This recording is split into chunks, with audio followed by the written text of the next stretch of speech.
selaku pengurusi majlis sidang.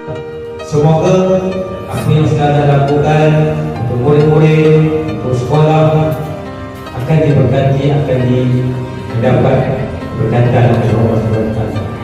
Semoga dengan adanya pencerahan untuk sekolah baru akan memberi satu detik yang baru kepada ustazah untuk terus bertugas dengan cemerlang.